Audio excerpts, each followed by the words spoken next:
What would be one of my absolute favorite lenses into something that is now my even mostest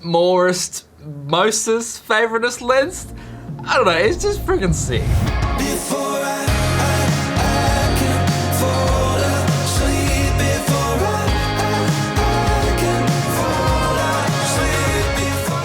So for the longest time, I've always loved the look of anamorphic lenses, especially old mate JJ Abrams with those insane lens flares. I don't know about you, but I freaking love them. Now I know a lot of people do hate them, but they just add something else, especially those action scenes when you see these like flares coming in everywhere. They're freaking wicked. And then if anything like me, you jump on eBay, you jump on Amazon, you type in like budget anamorphics or anamorphics on a budget, and you try to figure out how you can do this for a cheaper price, and then you see the actual prices of anamorphics and they're like, oh, do I really need my second kidney? And after seeing that, I decided to go on a little bit of a journey to try to figure out how to do it on a bit more of a budget, and I found a few cool things that I'm going to share with you today. So the Sigma 18-35mm lens has literally been my absolute favorite lens since buying a cinema camera. So I started with the C100, now on the C200 for super 35mm and actually APS-C sensor cameras. This is a freaking beast. 18-35mm F1.8, perfect in low light. You get that nice depth of field at that F1.8, and it's built like a freaking tank. I've done a full review on this on my channel, so I'll leave that linked up here if you are actually interested in looking at this. But there is something special that I've done to this to make it more of an anamorphic, or you could say an anamorfake lens. Now real quick, there is actually a new company that's just joined the market that is called Siri, I don't know, S-I-R-U-I. I'll leave a link down below so you can go check them out. But they are starting to do some more budget anamorphics that are actual anamorphic lenses, so you get that nice squeezed aspect ratio, you get the oval bokeh, and you get those flares for actually a pretty good price. But currently when I'm recording this video, they don't actually make any for the Canon EF mount, so there's no actual option for me to buy one of those, even though, well, eventually when they do release an EF mount, hopefully, fingers crossed, hopefully they release an EF mount, I will start looking at them as a bit more of an option so I can actually get that wide aspect ratio and all that kind of stuff that you get from an anamorphic lens. Now, while researching to try find a budget way to basically make or get the anamorphic look, I found across a company called Vid Atlantic, and they're US based, and I think I'd say it's just like maybe a one-man operation or a very small operation, and basically they make these little filters that you can put on the back of your Sigma 18-35mm lens, and it basically mimics the look of an anamorphic lens. So you don't get that squeeze, so it's not as real, but you get that oval bokeh, and you get those nice flares as well, that signature of an anamorphic lens. Now, unfortunately, I don't have an actual anamorphic lens to compare it to, so I can't be like, this looks just like an anamorphic lens, but from my tests and just kind of like looking at the footage, I think it looks pretty cool. Like the flares are definitely really cool, and the oval bokeh is definitely cool as well. There are some downsides and some things you have to look out for, but we'll touch on those a little bit later. And honestly, for $70 US, it is such a cheap option to turn what would be one of my absolute favorite lenses into something that is now my even mostest favoriteest lens.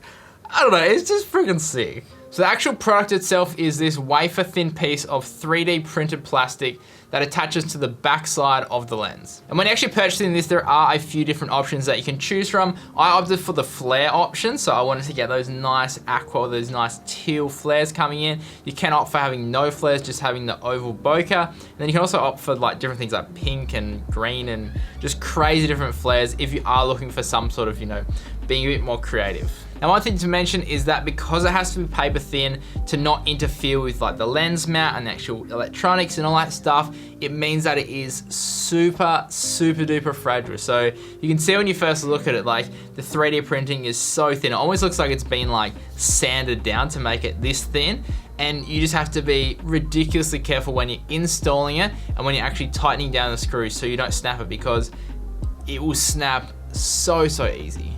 To actually install the filter, you just loosen the screws on the back of the 18-35mm and slip the filter over the actual screws. Then you just need to twist the filter counterclockwise until it slips under the screws. Now, another thing to note when you are installing this is to not actually over rotate it. So if you rotate it the whole way until it actually stops on the screw, you might find that the actual flares aren't horizontal, they might be slightly on the pierce. So I've actually noticed that if you twist it back ever so slightly, you can still get those nice horizontal flares, and they are actually horizontal, but you can still actually tighten down the screws and make everything tight again. But again, be ridiculously careful with this. Remember, it is freaking paper thin, like probably like thinner than paper. It's ridiculous. So just gently screw it down. The first time I actually screwed it down, I didn't do it tight enough, and the result of this was that the focus was a little bit blurry, a little bit hazy. It was kind of like I had like a Pro Mist or a Dream filter on it. And I think that's because those 3 screws on the back of the lens actually hold that rear element in. So if you don't do it up tight enough, then it kind of sits up slightly and your focus is slightly off. So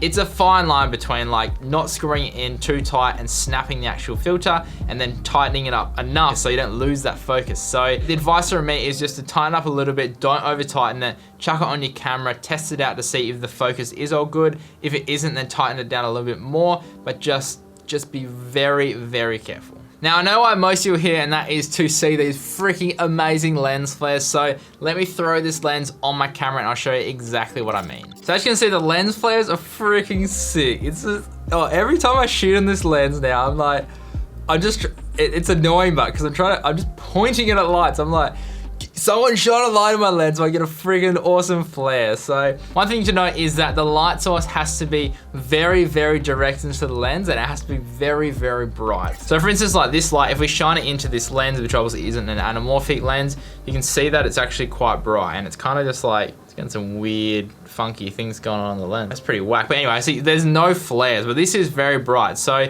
if you aren't shining it directly into the lens, then you won't get that flare. And also if it's off frame, shining into the lens, you also won't get the lens flare as well. So as far as I'm aware with actual anamorphic lenses, if there is like a light source off the edge of frame or very close to the edge of like frame, then you do start getting those flares coming in. But unfortunately with this filter or this adapter, you don't actually get that. It has to be like it has to actually be inside the frame, and it has to be shining pretty much directly at the lens itself.